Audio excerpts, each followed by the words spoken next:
Hello and welcome to a 160th anniversary playthrough of the Battle of Gettysburg with the 3 Days of Gettysburg module from GMT. Playing a homegrown scenario here, as I've been talking all along, of Early's attack on the 11th Corps.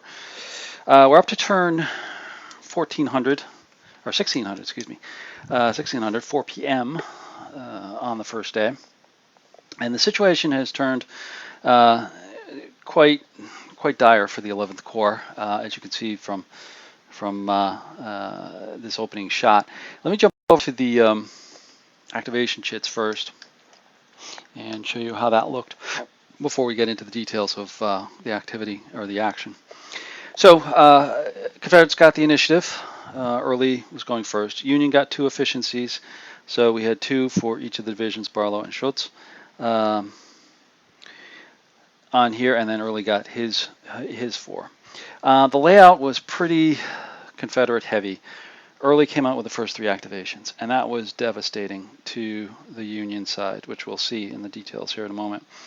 Then we had Shorts, Barlow, which really were ineffective. Again, I'll show you, and then follow up with a Early at the end of the turn. So as I said, this was pretty effective for the Confederates. And I've kind of brought you in here. Let me zoom out just a hair first, so you can see the big picture. There we go. So in here, what happened is Early got 3 activations, pretty much pushing Gordon and Hayes to strike coming down the Harrisburg axis of advance over here. Hayes was really the driver at this point. Gordon kind of moved over here because of the issues with Doles over here, which we'll talk about in a minute. And then Avery took this turn to actually move up and get into position and get into attack mode here. So he's ready for the next turn to actually strike in towards Gettysburg with Hayes. So they pushed in here pretty hard. Now, the one saving grace, the Union on the tactical side did have some, I'll call them wins. When they were going up against the units and shooting and firing at the Confederates, they were actually striking home with better dice rolls than the Confederates were. They were getting 8s and 9s when they needed them to get them with big Ds and 1Ds when they needed them to damage the Confederates pretty well. You can see some of that over here already with the fact that this guy, the 6th Louisiana, is disordered. These guys back here were disordered. They've recovered over here, but you can see that it's been kind of not a piecemeal attack, but only 2 regiments at a time coming forward for Hayes in here.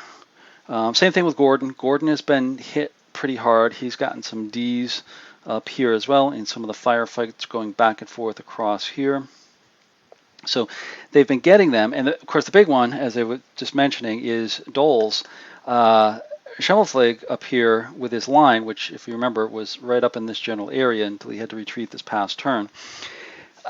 He was actually hitting these units and getting 8s and 9s with his larger units that are 5s, 9s. This guy here, I think it was 7s as well.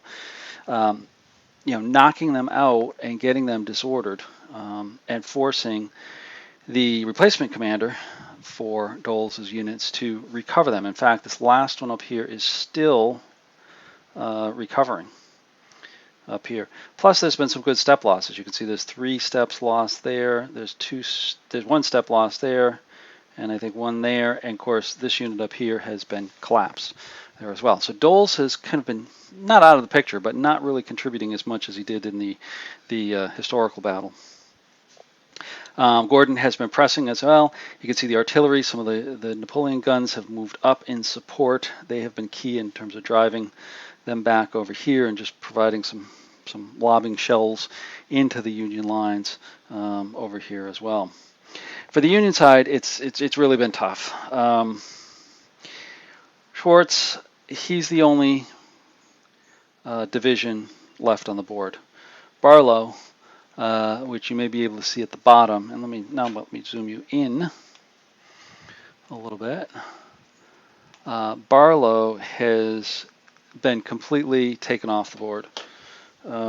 All of Ames and von Gilsa's units have been routed or eliminated. So they've come off. So they've headed back towards Cemetery Ridge to regroup overnight. But all of these have taken some heavy damage. And this is a factor of their cohesion. Their cohesion is only 4 with a reduced cohesion of 2.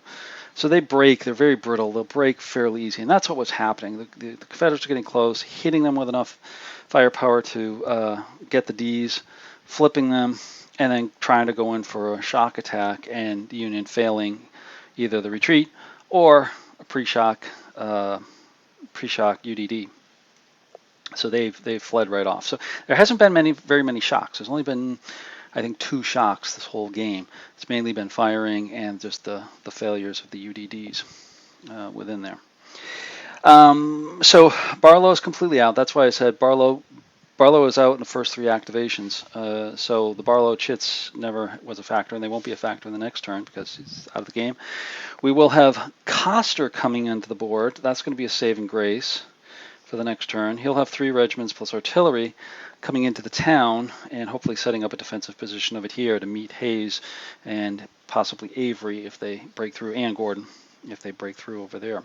It's a tough situation though, because I don't think Schwartz can hold out much longer up over here. They're already disordering. I feel another wave on here. If they can't get rallied quickly, they'll be in trouble, as well as Hayes coming around here. One saving grace, there's a lot of fatigue. Hayes has had to put a lot of effort in. You can see his fatigue 1 over here, which is going to be an impediment to trying to get into town, particularly if Coster provides a good roadblock over there for him. As I said, Doles is kind of out of it, so I think it's just going to be the 3 main brigades of Early doing the attacking and trying to press into the town. Now, I will say, with victory conditions and victory points, the Confederates have a pretty decent victory. They've got 2 brigades combat effective plus the division. We've got 1 teetering over here. We've actually got 2 teetering over here as well. They picked up a point over here. They picked up some artillery. It gives them 20 some odd points based upon the standard victory points over there. To the Unions, 5 for the town, 2 for Penn College over here. Even the brick kiln is Confederate. So again, the Union does not have very many points to the Confederates. So may try to rebalance this. I knew going into this was going to be a tricky scenario to be balanced, but that's not what I was looking for initially. I was looking for more simulation and getting a feel for the command decisions that need to be made. And I'll talk about more of that in my wrap-up after the next turn in there. But this is a situation where we're at right now. Union 11th Corps is again in trouble. I don't think they can be saved, but they did put up a fight. I can say they did put up a fight against Early's troops. There were just more of them, better quality troops over there, and we'll see how they can do. Hopefully they can save the day, at least hold off Gettysburg a little bit to get some of Schwartz's units back and not destroyed, and kind of go from there. But of course, from the grander scheme of things over here on the left-hand side, by this point in the day, the rest of Ewell's corps had pushed down and broken through the Union line, as well as more of the Third Corps' attack over against the First, and they were starting to retire there as well to Cemetery Ridge. But the study here was more on the northern sector of the field during the day. So I hope you enjoy watching these. We've got one more video to go and a wrap up, and we'll go from there. So thanks for watching. We'll see you on the next one.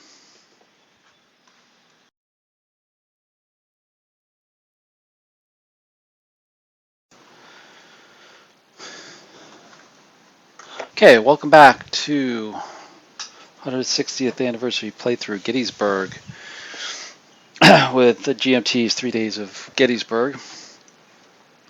playing early's attack on the 11th Corps. And we're at the final turn, 5 p.m., 1700, with the turn. And little interesting start to the turn, but still can't hold back the inevitable conclusion on it. So let me talk about that here. Let me get you looking at the efficiency and the AMs. There we go. Let's see if I can focus up there. There we go. So a little bit of surprise. Union won the initiative. Kind of a little bit late, but there they did it. Now they had efficiency of 2. Now Barlow is knocked out of the game, so it's only Shorts and his AMs coming out and early there as well. So obviously Shorts came out first, early, Shorts early in the end. And it wasn't enough to stop the inevitable. It did help a little bit because it brought Coster onto the board a little bit sooner than expected. And let's jump back to the board so you can see that. And we'll zoom you in here as well. And we'll move you down. There we go. So you can see most of the fighting now is right at the edge of the town, somewhat in the town. Both Gordon, Avery, and Hayes are pushing back. Coster, Schimmelfling, and Kusinkowski over here. More units from them have failed, or routed, I should say. Routed off the 26th Wisconsin, the 82nd Ohio, among the couple right there that have moved off. But basically the line's breaking up here, and units are fleeing back towards Cemetery Hill on here. Early's troops are still in generally good shape, few disorders which they've recovered from. Hayes was able to take Coster's battery, that is the K section of Ohio, K battery of 1st Ohio, and capture that over there and start engaging Coster here a little bit here as well. Avery has kind of held back. The town, entering the town is a disorder, so they satisfied with just kind of shooting at them. Really don't need any more victory points. They've really got it, and kind of moved up there. Also, Doles is trying to move up there as well with whatever units that he can to support it. But it's really come down to the end, and you can see here that move this over. There we go. That's a little bit better. You can see that. Get that to focus. There we go. You can see that the 11th Corps, at least the 2 divisions, Barlow and Shorts, have been wrecked pretty much. Coster may be able to provide some time here, but it's the last turn here. In terms of victory, obviously Confederate victory over here. Overwhelming points because you've got, I think, 3 brigades now combat ineffective, so that could be 15 points by the standard point values for those, plus the division. There's another 5 points. There's 20.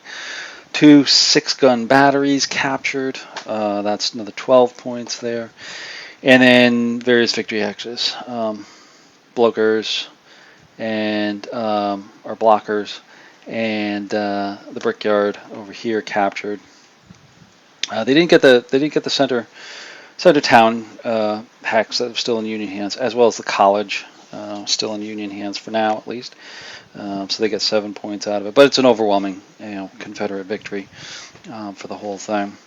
But it was an interesting challenge. I knew that just through historical events on this was going to be pretty devastating for the Union. I think the scenario is good from what I designed it for, more of a simulation rather than a game,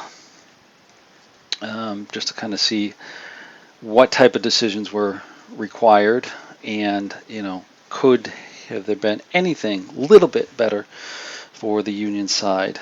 But I think they may get a few good shots off, as I've said through the other videos, and be able to knock down the Confederates a little bit, because really, Doles was kind of knocked out.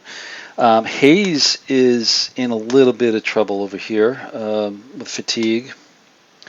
Same thing with Gordon. I've been kind of holding them off, not pressing them too hard, because they did get the victory. But they've taken some fatigue. They've taken some hits over here. I think Gordon has lost 2 strength points there, 1 strength point there. There's another 2 over here, and another 1 there. Yeah. So you're talking 6 points off of here. That's almost a regiment in terms of casualties. Hayes, kind of the same thing. They've lost 2 over here, I believe, 3 over here. Nothing there. 1 there, and 1 there. So that's 5, and then I think there's another one. Yep, another one right here. 5, 6. So they've lost another 6 there. So there's another 2 regiments worth of units that have been knocked out for the Confederates. Of course, the Union has been routed, so I mean it's a fair price to pay. But it wasn't. I think in total agreement, it wasn't as easy or wasn't as big of a rout as some people have made that out to be. Yes, it was devastating. They lost ground. They got many of the troops got lost through the town trying to retreat out of there, and routed across there back to the hills. But I think these are the routed units down here. Given nightfall, they can recuperate themselves. May not be totally effective, but they can get back in line and hold off on Cemetery Ridge for day 2 and day 3. So, I think historically it's simulated well on there. As a game, I wouldn't turn this into a scenario for the game, because obviously the Union player would be very, very depressing play for them, I believe. It's just very tough for the Union player to manage. Although, as I said, some good shots on the firing table can make the Confederate side think, which is what I was looking for, is trying to understand both sides in terms of their command, what they had to do, how they could kind of hold off as much as possible, where it actually looked pretty good at one point. Schimmelfeld was holding back Doles pretty well, so there was this big bubble here right around Blocker's knoll. I couldn't hold it out because obviously Gordon was on his flank, but some interesting challenges over there. Also, to the initial attack, getting across this creek, Rock Creek up here, is a bit of a challenge. You've got some extra movement points. You've got some skirmishers up here as well as infantry, so it can get a little dicey there, and a little bit better rolls could have helped the Union a little bit more on there. So, all in all, I like it. It was a good playthrough for the 160th anniversary of Gettysburg. Hopefully, you all are getting to remember it one way or another, whether it be through a game of 3 Days of Gettysburg or another one, or just catching up with reading, or actually being there on the field. That would be interesting there as well. So, thank you for watching. Hopefully you enjoyed us, and stay tuned for another 160th coming up here in the future. Take care. Bye-bye.